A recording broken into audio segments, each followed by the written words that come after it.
All right, ladies and gentlemen, boys and girls, welcome back. It's me, Dave, the Real Music Observer, observing real music in real time for, you guessed it, real people just like you and just like me.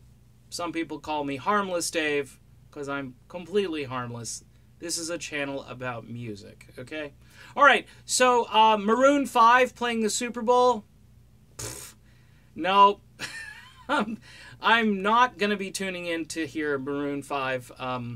Just not my cup of tea, not my wheelhouse. You know, Motley Crue was in a commercial, or they're going to be in a commercial for Planters Peanuts, and it's a great commercial featuring the song Kickstart My Heart. Now, what's awesome about it is there's this little peanut mobile, and it drives through a bunch of things, and it goes over through a construction site, and the driver, you know, sails over. The song Kickstart My Heart is playing, but when he's sailing over, it switches over to Ave Maria, and then he lands, and then you get Kickstart again.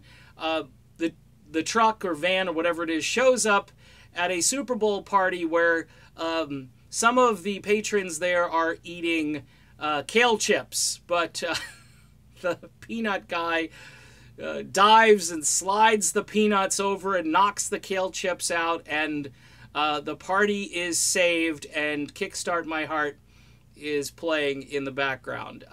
Just a great commercial. Looking forward to seeing the commercial again. And also, wouldn't it be awesome to see Motley Crue at halftime?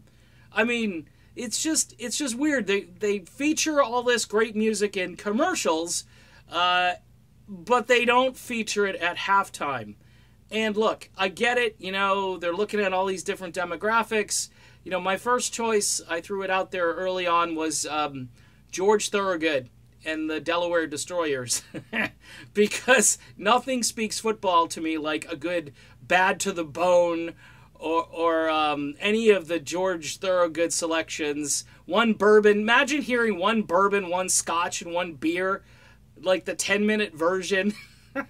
I mean, yeah, you'd have some tune-outs for sure, but the hardcore rockers would be going to the liquor cabinet and just having a great old time of it. So Motley Crue, though, would have been awesome. High-energy rock and roll, Vince Neil, Tommy Lee. I mean, this would have been a great halftime, and a whole bunch more people would have tuned in rather than going over to, like, you know, Puppy Bowl or whatever is the alternative during that time. I know a lot of channels will do something during halftime to kind of coax the people away, except it's kind of hard to time that. But in any event, a great commercial featuring Motley Crue, and yeah, it would have been nice to actually have them at halftime. I'm Dave. I'm the Real Music Observer. I'll be back. Stay tuned.